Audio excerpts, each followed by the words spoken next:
तो मैं और आप मेरे प्रियो उसे अध्ययन भी करते हैं। सो परमेश्वर पिता का धन्यवाद करते हैं और आज पढ़ा गया और फिर से इस वचन को हम पढ़ेंगे। लिखा है, इसलिए हे भाइयों, मैं तुमसे परमेश्वर की दया स्मरण दिलाकर विनती करता हूँ कि अपने शरीरों को जीवित और पवित्र और परमेश्वर को भावता हुआ बलिदान करके चढ़ाओ, यही तुम्हारी आत्मिक सेवा है। इस संसार के सदृश ना बनो, परंतु तुम्हारे मन के नए हो जाने से तुम्हारा चाल चलन भी बदलता जाए, जिससे तुम परमेश्वर की भली और भावती और सिद्ध इच्छा अनुभव से मालूम करते रहो।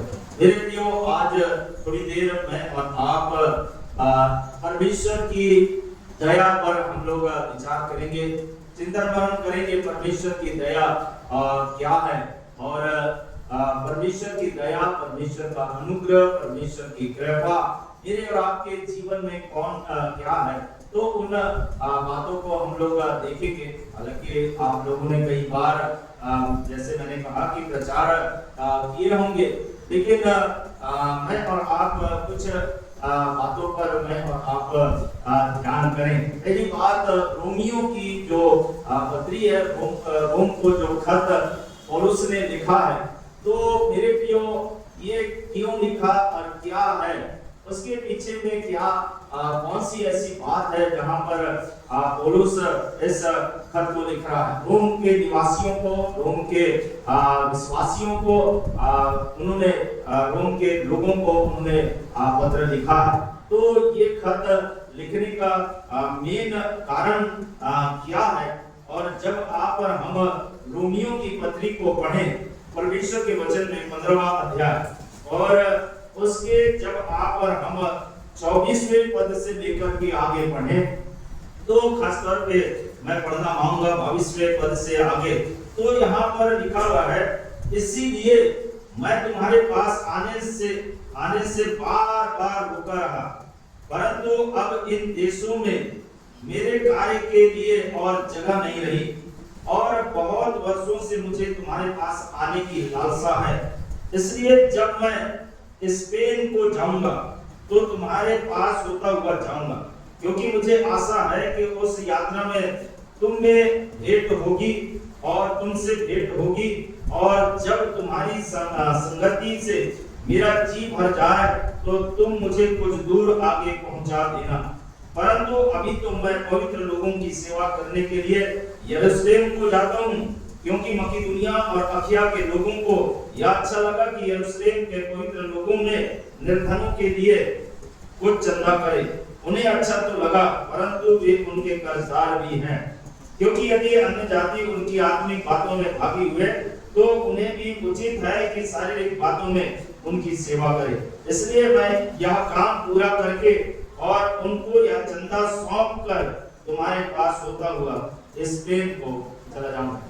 मेरे प्रियो, यहाँ पर पौलुस अपनी यात्रा को बताना मांगता है, और क्यों रोम के लोगों के पास में मेरे प्रियो वो जाना चाहता है, क्यों रोम के निवासियों से भेंट करना चाहता है, क्या मकसद है, क्या पौलुस का दर्शन है, क्या पौलुस का विचार है। मेरे प्रियो, यहाँ पर अगर आप इस वचन को पढ़ेंगे तो मुझे और आपको मालूमात हो जाएगा, पौलुस एक ही जगह नहीं रहता था।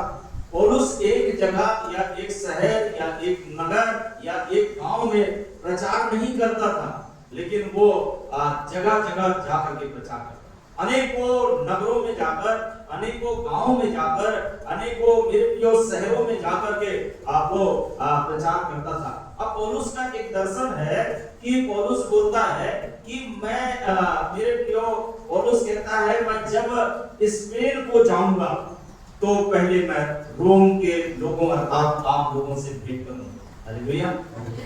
पहले आप लोगों से, रोम के निवासियों को भेंट करूंगा, और उसके बाद में मैं आगे को जाऊंगा। यहाँ पर रोमियो की पत्री में 12वां अध्याय में पौलुस कहता है, इसलिए हे भाइयों, इसलिए हे भाइयों, कई ट्रांसलेट बाइबल में अतः आया है, इसलिए और अतः क्यों लिखा जाता है कि इसके पहले कुछ ना कुछ बातें जो है बताया है। कुछ ना कुछ ऐसे बातों को पौलुस ने बताया है रोम के लोगों को। उद्धार के लिए उन्होंने बताया, अन्य जाति उद्धार कैसे पाएंगे। पाप के विषय में उन्होंने बताया है, पाप के कारण दंड जैसे मिलना चाहिए वैसा तुमको दंड नहीं मिल रहा है, और जैसे इस्राएली जातियों के ऊपर में परमेश्वर ने दया किया वैसे तुम्हारे भी जीवन में परमेश्वर दया करता है। हालेलुया। मेरे प्रियो, हमारे और आपके जीवन में परमेश्वर दया करता है। ये महान परमेश्वर है और प्रेम के खातिर वो मेरे और आपके जीवन में दया करता, करुणा करता है और आशीष देता। और कुछ एक बातों पर मैं और आप बहुत जल्दी से हम लोग ध्यान करेंगे मेरे प्रियो। और पहली बात, परमेश्वर की दया के लिए यहाँ पर जब आप पूरी रोमियो की पत्री को पढ़ें, खासतौर पे मैं पढ़ना चाहूंगा 11वां अध्याय और उसके पहले दो तीन पदों को पढ़ना चाहूंगा। इसलिए मैं कहता हूं, क्या परमेश्वर ने अपनी प्रजा को त्याग दिया? क्या परमेश्वर ने अपनी प्रजा को त्याग दिया? क्या परमेश्वर ने आपको त्याग दिया? क्या परमेश्वर ने आपको और हमको हमारे हाल में छोड़ दिया? क्या परमेश्वर न्यायी नहीं है? क्या परमेश्वर मेरे प्रियो खाली दयालु है? क्या परमेश्वर मेरे प्रियो मेरे और आपके जीवन में दया ही करता है, न्याय नहीं करता? परमेश्वर मेरे प्रियो दयालु भी है, परमेश्वर विलंब से क्रोध करने वाला भी है और अति करुणामय भी है और मुझे और आपको बचाने वाला परमेश्वर। हालेलुया। मुझे और आपको बचाने वाला परमेश्वर है। और मेरे प्रियो, इस वाक्यांश को यदि आप पूरे वचनों को पढ़ें तो मेरे प्रियो आप एक अनुभव पौलुस के जीवन का बड़ा अनुभव पौलुस का है मेरे प्रियो। जब जिस जगह पे वो यात्रा कर रहा था तो बाइबल हमें बताती है उसका जहाज टूट गया और 3 दिन 3 रात समुद्र के अंदर रहा। अनेकों प्रकार के संकट, अनेकों प्रकार के जोखिम, अनेकों प्रकार के परेशानियां, समस्याएं मेरे प्रियो पौलुस के जीवन में आया, लेकिन पौलुस ने प्रचार करना बंद नहीं किया। पौलुस ने मेरे प्रियो प्रचार करना बंद नहीं किया, सेवा करना बंद नहीं किया, आराधना करना बंद नहीं किया, प्रार्थना करना बंद नहीं किया, लेकिन परमेश्वर की दया उसे हमेशा स्मरण रहा, हमेशा उसको याद रहा मेरे प्रियो। कई बार हम लोग किसी आर्थिक परेशानियां, किसी प्रकार के कई ऐसे परेशानियां होती हैं तो उसमें हम लोग सोचते हैं अरे छोड़ दो, परमेश्वर के साथ मेरे प्रियो आराधना करना छोड़ दो, मेरे प्रियो उसकी संगति करना छोड़ दो। लेकिन नहीं, ऐसा नहीं मेरे प्रियो। लेकिन परमेश्वर आपके और हमारे जीवन में, परिवार में हमेशा दया करता है, हमेशा दया करता और मेरे और आपके जीवन में बहुत सारी दया करता है। मैं मेरे प्रियो मेरे जीवन की कुछ घटनाएं शेयर करना चाहूंगा और उसके बाद में आगे बढ़ना चाहूंगा। जब मेरे प्रियो मेरे साथ में हम लोगों के साथ में 23 दिसंबर के पहले 22 दिसंबर को जब हम भैया का कोर्ट केस जीते और बहुत हम लोगों ने बहुत अथक प्रयास किए, लोगों के मुंह से बहुत सारी गालियां सुने, बहुत लोग अनाप शनाप बके और बहुत कुछ हम लोगों ने सहन किया। बहुत कुछ सहन करने के बाद में हम लोगों ने बड़ा मुश्किल में हमने चर्च को लिया। लेकिन आज भी वो लोग जिन्होंने हमको गालियां दी है, उन लोगों ने जो हताश किए, जिन लोगों ने परेशानियां की है, वो सामने बैठ के आराधना करते। हालेलुया। आप सोचे परमेश्वर की दया। मैं मेरे प्रियो अपनी पढ़ाई के लिए मैं बताना नहीं मांगता, उसी बीच में बड़ी बड़ी घटनाएं मेरे साथ में हुई है ना। मेरे 3 मोबाइल जो है वो तीनों मोबाइल 22 हैक हुआ और लोग जो है अलग अलग उससे जिन्होंने हैक किया था वो फोन करता था और बहुत ऐसी मेरे जीवन की बड़ी घटना है। उसके बाद में मेरा जो कि 3 मार्च को हमको अंडमान निकोबार जाना था, तो उसके पहले 3 मार्च के बाद में 12 मार्च को जाना था, तो हमारी फ्लाइट की टिकट सब कुछ हो गया। कलकत्ता से हमको अंडमान जाना था तो मैं नहीं जा पाया, मेरे एक्सीडेंट करवाया गया। उस समय एक्सीडेंट, भयानक एक्सीडेंट करवाया गया और वही जो एक्सीडेंट करवाया वो आके बोलता है, पादी साहब मुझे माफ करना, मैंने आपके लिए मैंने ऐसा सोचा, हम लोगों ने ऐसा सोचा। और उस दरमियान जो है एक घटना जो मेरे साथ हुई, और मैं आईसीयू में नहीं लेकिन सीयू में भर्ती था, क्रिटिकल कंडीशन जिसको कहते हैं। और जब वहां पर मैं भर्ती था जबलपुर हॉस्पिटल में, तो वहां का हॉस्पिटल को चलाने वाला डॉक्टर हीरावाली साहब आए और आकर के हमारी मिसेस को बोलते हैं कि आज यदि ये बोला तो जिंदगी भर बोलेगा, और यदि आज नहीं बोला तो ये जिंदगी भर नहीं बोलेगा। लेकिन परमेश्वर की दया मेरे जीवन में था, और दास भैया जैसे मुझे मुलाकात किए, बाहर निकले, और जैसे ही बाहर निकले मेरी मिसेस को हीरावाली साहब ने बुलाया और बोले पिंकी वो बात करने लगा। हालेलुया, हालेलुया, बात करने लगा बोल करके।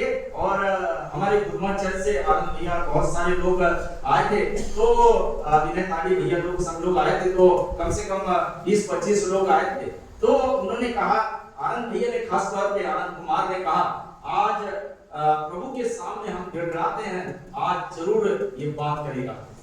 और प्रभु ने मुझे बात करने के लिए, मुझे सेवा करने के लिए ये बहुत बड़ा मौका दिया। सो परमेश्वर पिता का धन्यवाद करते मेरे प्रियो, क्या परमेश्वर की दया को हम भूल जाएं, हम परमेश्वर की दया को भूल जाएं। पिछले दिनों में मई माह में हम लोग खासतौर पे हम लोग कॉन्फ्रेंस गए, भोपाल में कॉन्फ्रेंस था।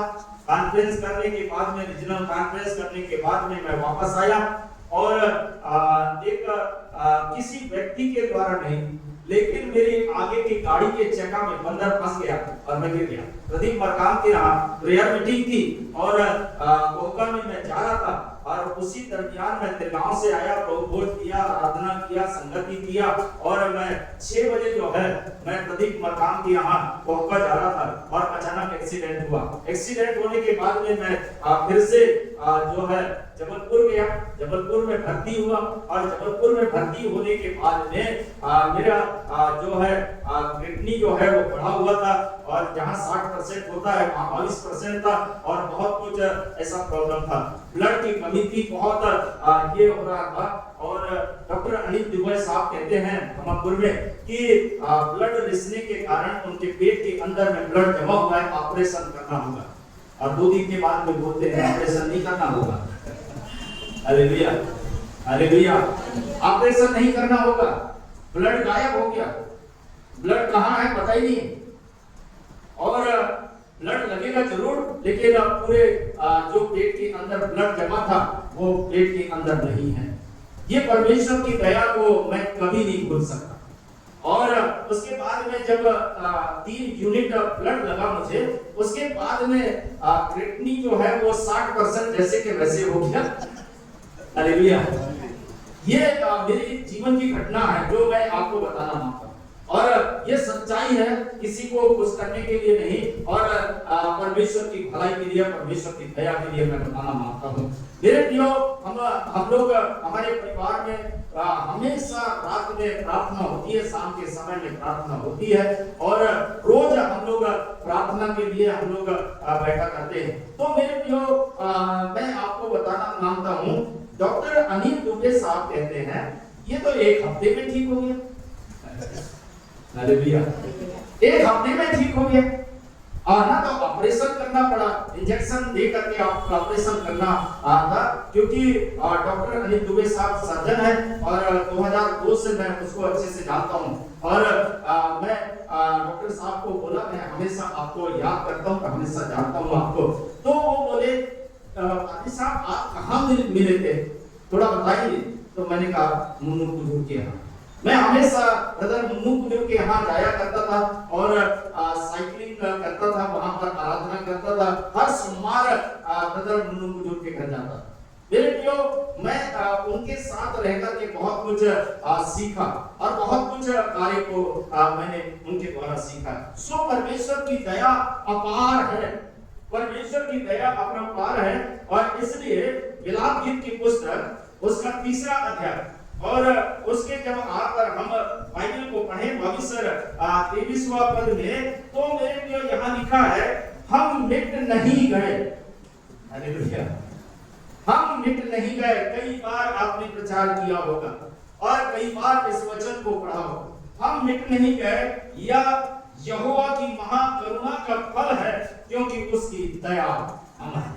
उसकी दया अमर है। मेरे प्रियो, आप बीमारी में रहें, आप परेशानियों में रहें, आपके जीवन में आर्थिक परेशानियां आए, आपके जीवन में सामाजिक परेशानियां आए, आपके जीवन में राजनीतिक परेशानियां आए, या किसी भी प्रकार के परेशानियां आए, लेकिन उसकी दया कम नहीं होगी। उसकी दया कम नहीं होगी मेरे प्रियो। वो परमेश्वर की दया क्या होती है, आगे लिखा हुआ है, और प्रति भोर वह नई होती रहती है, तेरी सच्चाई महान है। परमेश्वर की सच्चाई महान है। और वो क्यों दया करता है, क्यों मेरे और आपके जीवन पर अपनी कृपा दृष्टि बनाए रखता है। और इस वचन को हमेशा याद रखिए। जैसे यह नबी की पुस्तक उसका 43वां अध्याय को आप हमेशा मेरे प्रियो इस बात को हमेशा आप याद रखिए और हमेशा इन वचनों को बोल करके आप कोड करेंगे। यहाँ लिखा है परमेश्वर के वचन में, परमेश्वर की दृष्टि में, तेरी दृष्टि में क्या लिखा है? मेरी दृष्टि में तू अनमोल है ना। अनमोल का मतलब कोई मूल्य नहीं है। आप अनमोल हैं, आपका मूल्य नहीं है, आपका हमारा मूल्य नहीं है, लेकिन हम परमेश्वर की दृष्टि में अनमोल हैं, अनमोल हैं। और लिखा है और प्रतिष्ठित ठहरा है। आप प्रतिष्ठित हो परमेश्वर की दृष्टि में, इसलिए परमेश्वर अपनी दया प्रतिघोर नहीं करता। प्रतिघोर आपके और हमारे जीवन में वो दया करता है। और आगे लिखा है, मैं तुझसे प्रेम करता। ये तीन बातें हैं जो जिसके कारण परमेश्वर अपनी दया दृष्टि मेरे और आपके जीवन में बनाए रखता, मेरे और आपके जीवन में बनाए रखता। पहली बात, आप परमेश्वर की दृष्टि में अनमोल हैं। आपका मूल्य संसार में नहीं हो सकता, लेकिन परमेश्वर के पास में मूल्य है। परमेश्वर आपका हमारा आदर करता है, परमेश्वर आपका मेरा सम्मान करता है, और परमेश्वर की दृष्टि में आप और हम अनमोल हैं। मैं आप अनमोल है, और यानी क्या प्रतिष्ठित ठहरा है, और मैं तुझसे प्रेम करता। परमेश्वर मुझसे आपसे प्रेम करता और अनमोल है, प्रतिष्ठित है, इसलिए परमेश्वर आपके हमारे जीवन में दया करता। इसलिए रोमियों के खत को लिखने वाला पौलुस कहता है, मैं परमेश्वर का दया स्मरण दिलाकर, परमेश्वर की दया स्मरण दिलाकर याद दिलाता हूं परमेश्वर की दया। परमेश्वर की दया अब मेरे आपके जीवन में क्या? पहली बात तो है, मैं एक ही बात बोल करके आगे बढ़ना मांगूंगा। पहली बात जो है परमेश्वर की दया ये है कि परमेश्वर ने हमको जीवन दान दिया है। हालेलुया। परमेश्वर ने हमको क्या दिया? जीवन दान दिया है। परमेश्वर ने हमें सुंदर जीवन दिया, मुझे और आपको सुंदर जीवन दिया। 2 हाथ दिया, 2 पैर दिया, और मुझे और आपको देह प्राण आत्मा दिया। ये सुंदर मेरे प्रिय जीवन दान परमेश्वर ने मुझको और आपको दिया है, और ये दान परमेश्वर का उपहार है। ये जीवन देना परमेश्वर का उपहार है। लेकिन मेरे प्रियो परमेश्वर अपनी मेरे प्रियो मुझे और आपको जीवन क्यों दिया है? पर हम पढ़ते हैं उत्पत्ति की पुस्तक उसका 2वां अध्याय 7वां पद में, मेरे प्रियो जब उसने मिट्टी का पुतला बनाया तो उस पुतला में जब तक जीवन का श्वास नहीं फूंक दिया तब तक के मनुष्य जीवित प्राणी नहीं बना। मेरे प्रियो परमेश्वर ने आंखें बनाया होगा, हाथ पैर बनाया होगा, शरीर पूरा बनाया होगा, और इन शरीर में मेरे प्रियो न देखने की क्षमता होगी, न सुनने की क्षमता होगी, न बोलने की क्षमता होगी, जब तक जीवन का श्वास नहीं मिल गया। हालेलुया। जीवन का श्वास परमेश्वर के वचन में लिखा, जीवन का श्वास जैसे परमेश्वर ने आदम को दिया जीवित प्राणी बन गया। मैं आपको परमेश्वर जब जीवन का श्वास अर्थात अपनी आत्मा देता है, तो मेरे प्रियो आत्मा जब तक है तब तक हम देखते हैं, जब तक आत्मा है तब तक हम बोलते हैं, आत्मा है तब तक हम चलते हैं, आत्मा है तब तक मैं और आप मेरे प्रियो अन्य कार्य को करते हैं। लेकिन जिस दिन ये आत्मा जो परमेश्वर ने दिया है उसके पास लौट जाएगी तो हम मृत प्राणी बन जाएंगे, हम मृत प्राणी बन जाएंगे। लेकिन अब परमेश्वर के वचन में आप पढ़ लेना समुपदेशक उसका 12वां अध्याय और उसका 7वां पद को, जब आप और हम पढ़े, मिट्टी ज्यों का त्यों मिट्टी में मिल जाएगी, लेकिन आत्मा जो परमेश्वर का दिया हुआ है वो परमेश्वर के पास लौट जाएगी। इसलिए हर धर्म जो है, एक धर्म की बात नहीं कर रहा हूं, लेकिन विश्व में, संसार में मेरे प्रियो जो 8 धर्म है, 8 धर्म यहाँ पर सहमत है कि आत्मा विनाश नहीं होती, आत्मा मेरे प्रियो नाश नहीं होती, आत्मा नष्ट नहीं होती, क्योंकि परमेश्वर आत्मा है। हालेलुया। और वो परमेश्वर ने अपनी आत्मा आपको दिया है, मुझे और आपको दिया, और ये जीवन परमेश्वर ने दिया है। और क्यों दिया? जैसे ही अभी उसका 43वां अध्याय और उसका 7वां पद, यहाँ पर परमेश्वर के वचन में लिखा है, हर एक जो मेरा कहलाता है, जिसको मैंने अपनी महिमा के लिए सृजा, जिसको मैंने रचा और परमेश्वर क्यों बनाया? अपनी महिमा के लिए, परमेश्वर की बड़ाई करने के लिए, परमेश्वर की महिमा करने के लिए बनाया है। हम यूं ही अपने जीवन को ना गंवाएं, यूं ही हम अपने जीवन को ना गंवाएं, और समय रहते हुए हम अपने जीवन को परमेश्वर के हाथों में समर्पित करें, क्योंकि मेरे प्रियो एक दिन ऐसा आएगा। यहाँ का जीवन कितने साल का? उत्पत्ति की पुस्तक 120 साल का जीवन, 120 साल बोला कि 120 साल तक मनुष्य जीवित रहेगा। भजन संहिता 90 अध्याय के अनुसार कितना? 70 से 80 साल, है ना? बल के कारण 80 हो सकते, है ना? पुराने अगर की है तो 100 साल। अरे भैया सेंचुरी तो मारेगा, है ना? एक अंकल थे गुरगा में, बहादुर टीचर अंकल थे, तो वो अंकल 100 साल जिए। हमारे पीपी सिंह सर 95 साल, है ना? नाना भी मेरे ख्याल से 95-96 साल, ठीक है? तो और भी लोग हैं, अभी आपके चर्च में बहुत से ऐसे बुजुर्ग हैं जो 85 पार कर रहे हैं, बहुत से बुजुर्ग हैं, मैं नाम नहीं लेना चाहूँगा। भैया में भी 2-4 ऐसे बुजुर्ग हैं, है ना? खासतौर पे एडी आंटी जो है, एसके सिंह की मिसेज जो है, वो आंटी जो है टीचर रही, लेकिन आज भी उसको पूरी याद रहता है ना? किसका नाम, किसका ये सारी चीजें, वो टीचर सही में रही। तो मेरे जो मैं उनको जब भी देखता हूँ तो बड़ी खुश होती है साथी साहब जो है। लेकिन अपनी महिमा के लिए परमेश्वर ने आपको और हमको बचा। इसके बाद ये 80 साल 100 साल का जीवन है, इसके बाद का जो जीवन है वो अनंत काल का जीवन। यहां से चले गए तो वहां पर क्या होगा? कोई समय नहीं है, कोई मेरे प्रियो दिनांक नहीं है, कोई दिन नहीं है, और वो समय भी नहीं रहेगा कि अगर वहां पहुंच गए, अगर अनंत दंड में पहुंच गए तो वहां से बच नहीं सकते, और अनंत जीवन मिल भी गया तो मेरे प्रियो हम खुश नसीब, हम बहुत खुश नसीब है, बड़े आनंद का विषय है। लेकिन हमारा प्रयास जो है मेरे प्रियो, मुझे और आपको परमेश्वर ने इसलिए इस संसार में रखा है कि हम आत्माओं को जीते, आत्माओं को जीते। आत्माओं को जीतने के लिए परमेश्वर ने आपको बना के रखा है, आपको मेरे प्रियो इसलिए कि आपके जीवन के द्वारा दूसरा आशीषित हो सके। मेरे प्रियो, मेरे और आपके जीवन को देख करके लोग आशीषित होने वाले बन सके, उनकी आत्माएं बच सके, उनका जीवन बचने वाले बन सके। आज बहुत से लोग हैं जो नरक के रास्ता के लिए चल पड़े, बहुत से लोग हैं। आप देखें यहाँ पर जैसे उस दिन सुधाकर भाई साहब बता रहे थे कि लगभग 8 करोड़ पब्लिक लोग इंडिया में हैं। तो मेरे प्रियो, आज इतने लोगों में से मेरे ख्याल से कुछ ही लोग होंगे जो मेरे प्रियो एक सच्चाई की रास्ता में जा रहे हैं, एक आत्मा की रास्ता में जा रहे हैं, एक धार्मिकता की रास्ता में जा रहे हैं। लेकिन बहुत से लोग हैं जो नरक की रास्ता के लिए चल पड़े। मेरा आपका कर्तव्य है कि ऐसे लोगों को हम परमेश्वर का सुसमाचार प्रचार करें और उनको बचाएं।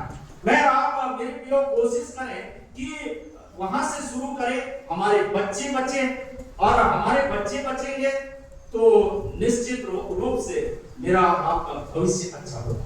अरे भैया कलीसिया अच्छी होगी और इसलिए मेरे प्रियो इस संसार में मुझे आपको परमेश्वर ने रखा। आखिरी अंतिम बात बोल करके समाप्त करना मांगूंगा। मेरे प्रियो मुझे और आपको इसलिए परमेश्वर ने रखा है कि हम प्रतिदिन परमेश्वर का धन्यवाद करें, परमेश्वर का सुसमाचार प्रचार करें, बहुत सी आत्माओं को जीते, लेकिन प्रार्थना करें। और मेरे प्रियो इफिसियों की पत्री में बहुत अच्छी बात पौलुस प्रेरित इस बात को लिखा है, 6वां अध्याय इफिसियों की पत्री उसका 6वां अध्याय और उसके 18वां पद को कोई भी पढ़ दे। और यहाँ पर क्या लिखा है पढ़िएगा, 18वां पद को पढ़िएगा, 6वां अध्याय 18वां पद कोई भी पढ़े। जी जी हर समय हर प्रकार की आत्मा से प्रार्थना और विनती करते रहो। यहाँ ये लिखा हुआ है हर समय और हर प्रकार से आत्मा में प्रार्थना और विनती करते रहो और इसीलिए जागते रहो कि सब पवित्र लोगों के लिए लगातार विनती करें। लगातार हम लोगों के लिए प्रार्थना करें मेरे प्रियो, है ना। एक पादरी साहब जिनकी डेथ हो गई, पादरी साहब बोलते थे हमेशा प्रार्थना में हमेशा प्रचार में जब आप प्रार्थना करो तो आपकी गोली अमेरिका तक जाएगी। वो हमेशा वो प्रचार करते थे। तो मेरे प्रियो मैं ये साहब को कभी भूल नहीं सकता। लेकिन आप जब अपने घरों से प्रार्थना करते, आप नाम लेकर के प्रार्थना, यदि आपने मेरा नाम लिया, आपने अपने परिवार का नाम लिया, परमेश्वर प्रार्थना को अनसुनी नहीं करता, लेकिन प्रार्थना का जवाब भी देता है। इसलिए अभी साइमन मामू प्रार्थना कर रहे थे तो यिर्मयाह 33:3 कोड किए तो मेरे प्रियो मैं कहता हूँ ये मोबाइल नंबर है। ये मोबाइल नंबर है परमेश्वर का, है ना। और ये हमेशा आप याद रखें, यिर्मयाह 33:3 को हमेशा याद रखें और आप अपने घर में प्रार्थना करें। आइए हम आंखों को बंद करें, प्रार्थना में जाएं और हम लोगों के लिए प्रार्थना करेंगे। जितने लोग वेदी के सामने आ सकते हैं तो आए और हम उनके लिए प्रार्थना करेंगे। जितने कलीसिया के लोग जो हैं, हर एक लोग इस वेदी के सामने आए, प्रार्थना करें। ये वेदी में परमेश्वर की सामर्थ्य है। इस वेदी में परमेश्वर आप अपनी उपस्थिति बनाए रखा है। आइए हम अपने परिवारों के लिए, अपने घर के लिए, अपने लोगों के लिए प्रार्थना करें और वेदी पर जो कोई मांगता है परमेश्वर उसे देता है। आइए एक छोटा कोरस गाएंगे और उसके बाद में हम और आप प्रार्थना करेंगे। उसी कोरस को गाएं जो जवानों ने गाया, फिर से वो आग बरसा दे। सचमुच में परमेश्वर की आग बरसने पाए, एक एक लोगों को छू ले प्यार प्रभु, एक एक लोगों को आशीर्वादित प्रदान कर और वेदी के आशीष हर एक लोगों के जीवन में होने पाए और लोग यहाँ से वेदी की आशीषों को अपने घरों में लेकर के जाने वाले बन सके। जो कोई बीमारी से पीड़ित है, जो कोई तकलीफ से पीड़ित है और किसी के परिवार में, किसी के घर में किसी भी प्रकार की समस्याएं है, उसकी समस्याएं तेरे नाम से दूर होने वाले बन सके। आइए हम इस कोरस को गाएंगे। फिर से वो आग बरसाए, फिर से तूफान आने दे, तेरी महिमा से, तेरी सामर्थ से, फिर से तू अभिषेक कर दे, फिर से वो आग बरसाए। तेरी आग उतरने पाए, फिर से और तेरी सामर्थ उतरने पाए,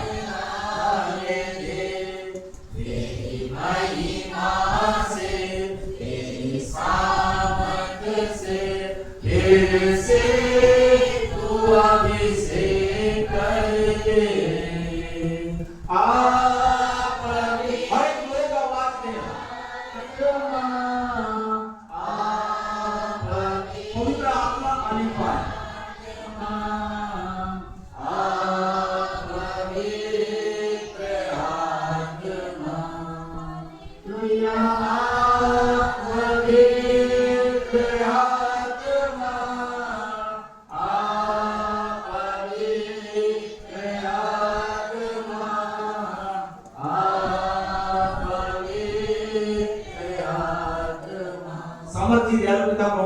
परमेश्वर हम तेरे पास आते हैं, तेरे सामने अपने सरों को झुकाते प्यारे प्रभु। आपका पवित्र आत्मा इस भवन के अंदर जुम्मिस कर रहा है प्यारे प्रभु।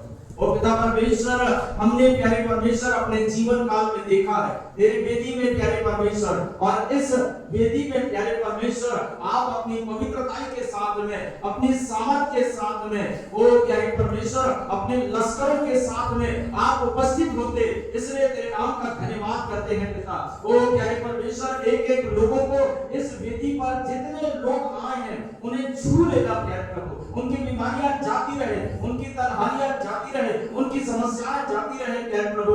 लोगों को प्यारे परमेश्वर पूर्ण छुटकारा देना, यहाँ से कोई भी व्यक्ति खाली हाथ ना जाने पाए।